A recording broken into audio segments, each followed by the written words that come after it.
Bonjour, c'est Madame Attali pour un deuxième cours sur les RP, relations presse, relations publiques. Ce cours traitera des outils classiques des relations presse, c'est-à-dire du communiqué de presse, du dossier de presse, de la revue de presse. Je vous rappelle que vous avez à réaliser un communiqué de presse sur un thème au choix et à le remettre avant le 20 décembre pour votre note de contrôle continu.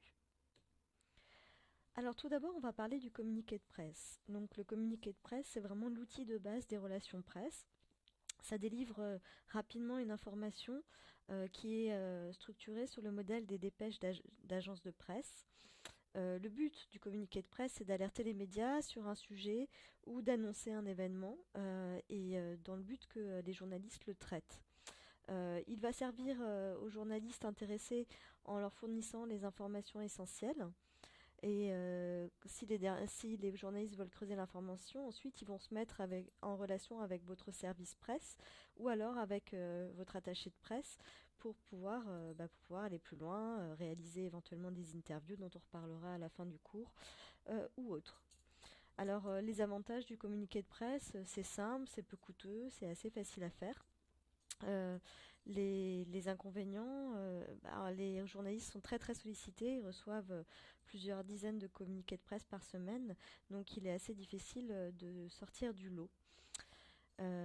Idéalement, quand on doit annoncer un événement, il faut envoyer le communiqué de presse 2 à 3 mois avant l'événement à un fichier de presse ciblé, c'est-à-dire à des journalistes qui sont déjà potentiellement intéressés par l'événement, et puis ensuite faire des relances régulières pour s'assurer de l'avenue des journalistes.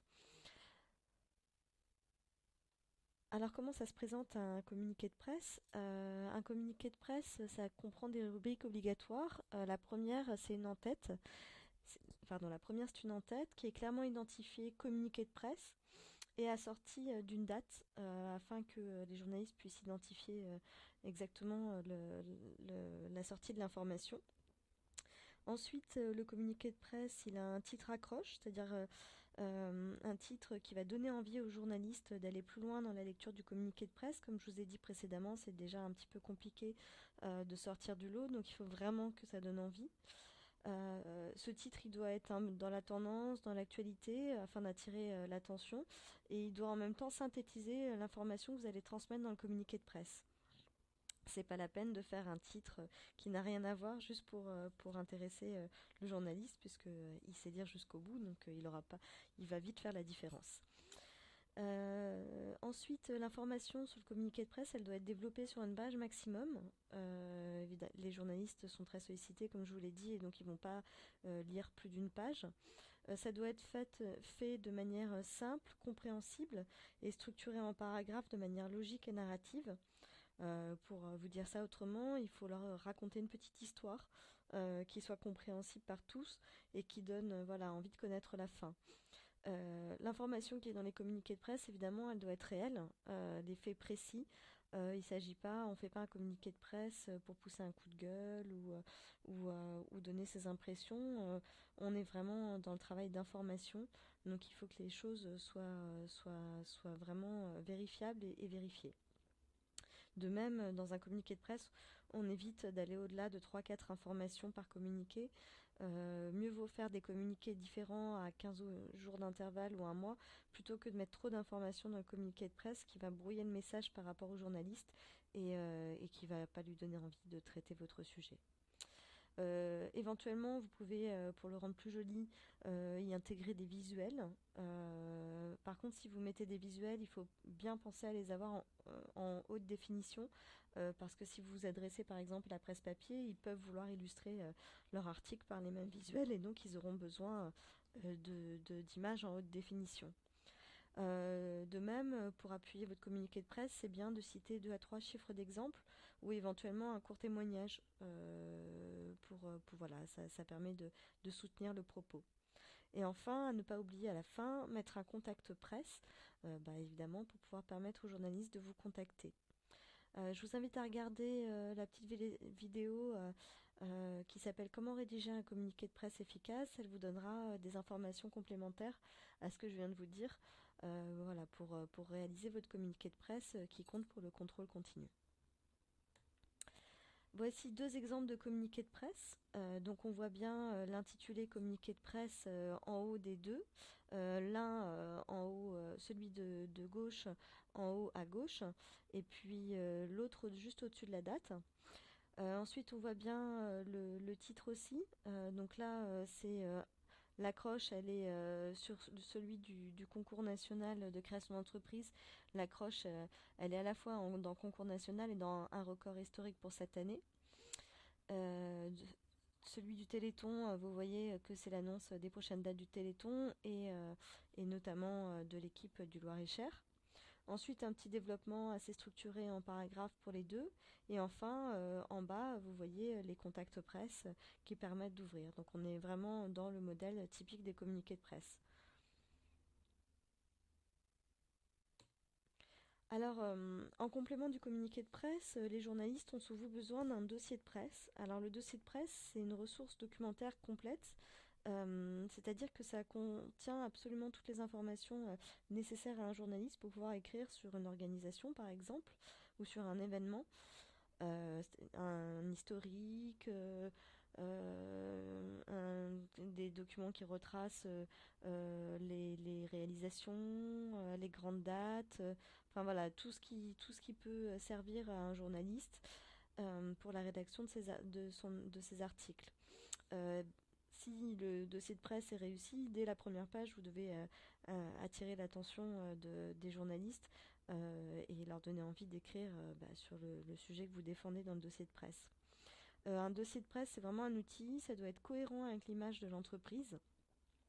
La cohérence, elle peut être graphique déjà, c'est-à-dire en reprenant les éléments de la charte graphique de l'organisation, mais aussi cohérente avec les valeurs, ce que vous défendez. Si vous défendez par exemple un supermarché bio, mieux vaut que votre dossier de presse soit sous format numérique ou sur papier recyclé, sinon ça ne va pas être très très cohérent.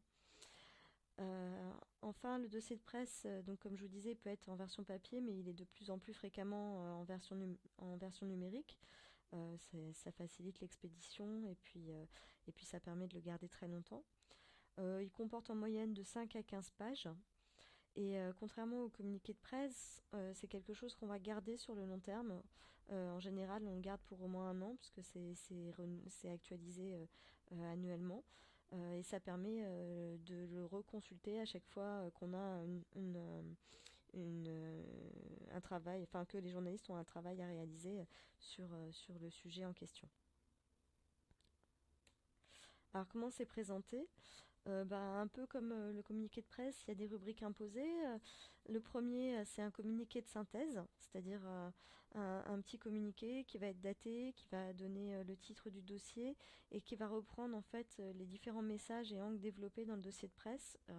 On pourrait appeler ça un résumé du dossier de presse. Voilà, ça permet de regarder de manière rapide s'il y a quelque chose qui peut intéresser le journaliste ou pas à l'intérieur. Ensuite, ça comprend un sommaire, voilà, et une série de rubriques. Alors, entre 3 et 5 en moyenne, essayez de ne pas dépasser 5 parce que sinon, après, ça fait vraiment beaucoup, beaucoup de choses. Ces 5 rubriques, elles vont être organisées selon une rubrique, selon une logique, pardon, qui va être choisie au départ. Donc, par exemple, ça peut être un retraçage historique du plus actuel au plus ancien. Ça peut être une présentation euh, particulière d'un événement pour aller jusqu'à une présentation plus générale d'une organisation. Ça peut être aussi quelque chose de très simple qui monte juste vers le technique ou une logique très concrète, c'est-à-dire à partir d'exemples pratiques qui va dériver vers une présentation théorique. Donc on voit qu'on peut choisir, à partir du moment où on a choisi une logique et qu'on hiérarchise l'information selon cette logique, on est cohérent pour le dossier de presse. Ensuite, on accompagne ce dossier de presse d'éléments visuels et ou d'illustrations graphiques en HD. Donc en général, soit on les expédie par email si c'est pour un dossier de presse numérique, soit on les expédie sur un CD ou une clé USB en complément du dossier de presse papier. De même, si vous avez des annexes, des documents complémentaires, etc., il ne faut pas hésiter à les mettre avec le dossier de presse. Par exemple, si vous voulez y mettre une petite revue de presse ou des choses comme ça, faire ça court, la revue de presse, c'est la condensée de vos articles précédents ou des articles que vous avez obtenus précédemment sur votre sujet ou sur votre organisation. Alors, il y a plusieurs choses à éviter dans les communiqués et les dossiers de presse. De manière globale, il faut garder en tête que plus vous faciliterez la vie des journalistes, plus vous avez de chances qu'ils reprennent votre information. Donc le premier recueil des communiqués et dossiers de presse, c'est le bavardage. Comme je vous disais, on ne s'intéresse pas particulièrement à l'opinion des gens, à leur coup de gueule, à leur coup de cœur. On s'intéresse aux informations, aux faits, donc il faut s'en tenir aux faits. Le deuxième point, c'est les commentaires. Donc c'est pareil, c'est pas la peine de dire oh ça c'est très bien, ça c'est pas bien, oh moi j'aimerais bien ça, etc. On s'en tient aux preuves, toujours dans le même ordre d'idées. Et puis on est synthétique dans l'information. On fait pas 3 pages sur quelque chose qui mérite 2 lignes. On évite tout ce qui est superlatif, jugement de valeur, donc toujours dans la même logique, qui indispose le journaliste dans le sens où il faut pas qu'il se sente manipulé. On est là pour lui fournir une information, mais ensuite il doit théoriquement faire son travail.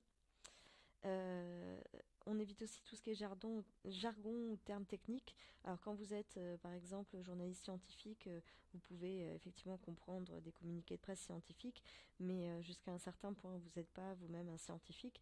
Et donc si ça devient vraiment trop pointu, trop précis, ce sera vraiment compliqué pour vous de travailler et vous n'aurez peut-être pas forcément envie de vous atteler au sujet. Au même titre, on évite les inexactitudes ou les approximations. Donc, ça, c'est un peu l'opposé du jargon des termes techniques, c'est-à-dire qu'on évite de rester flou pour noyer le poisson, comme on dit en français. On essaye voilà, d'avoir une information qui est carrée et qui va permettre aux journalistes de travailler. Théoriquement, le journaliste d'ailleurs est censé vérifier ces informations. Donc si vous faites des inexactitudes ou des approximations, il est censé s'en apercevoir. Et ça va être souvent le cas parce qu'il sera souvent pris d'un doute et que les informations se croisent aujourd'hui assez facilement. On évite aussi les articles tout prêts. Les journalistes n'aiment pas trop qu'on rédige les choses à leur place, même s'ils s'inspirent très fortement des communiqués de presse. Il faut qu'ils puissent, en fait, que vous leur fournissiez le matériel de base afin qu'ils puissent rédiger eux-mêmes leurs articles dans leur propre style. Et puis, de manière globale, on évite trop de mots en gras, trop de points d'exclamation, trop de points de suspension, des numéros de partout, des abréviations de partout. Enfin voilà, on essaye de faciliter au maximum tout ce qui peut,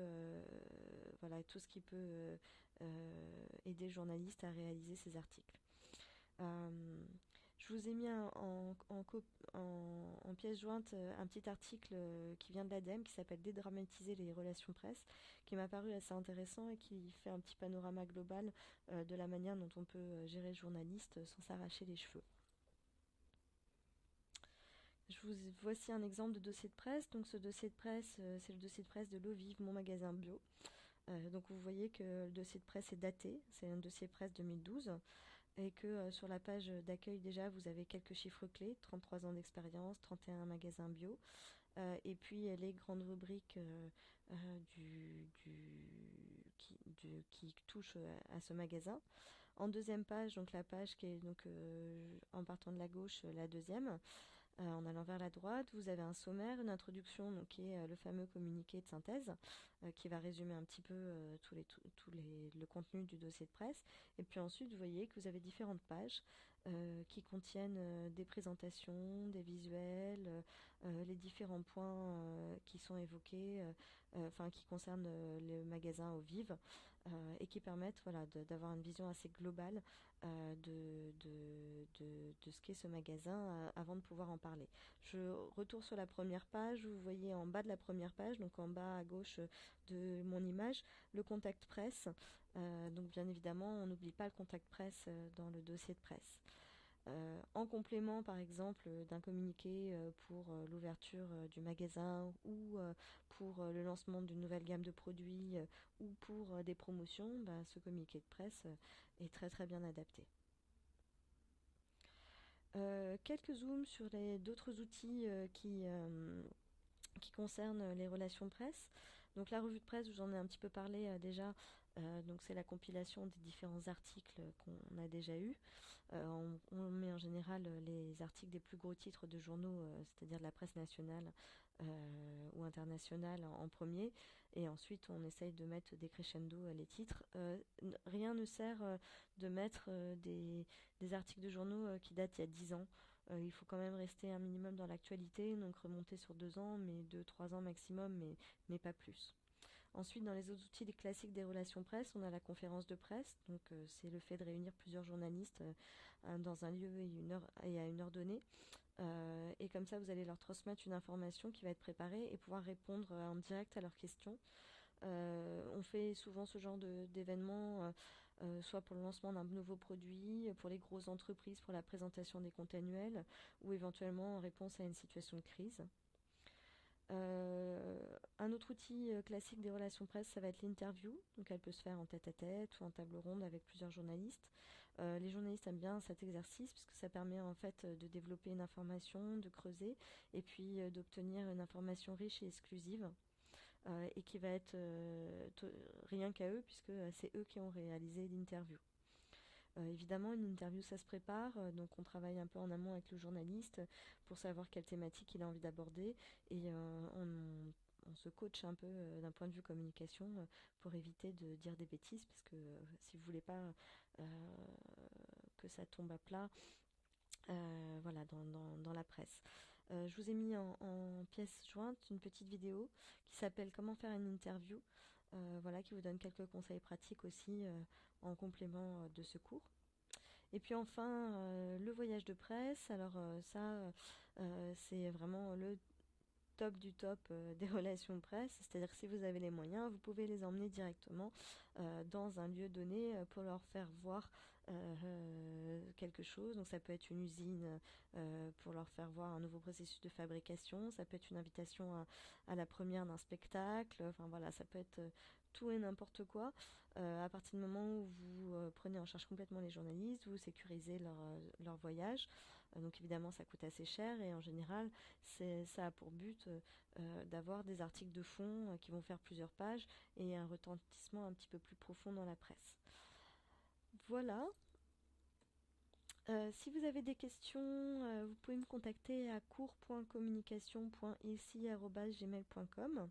Je vous invite à réaliser dans le courant du mois de décembre le communiqué de presse qui comptera pour votre contrôle continu. Et puis je vous dis à bientôt pour un prochain cours sur les relations presse.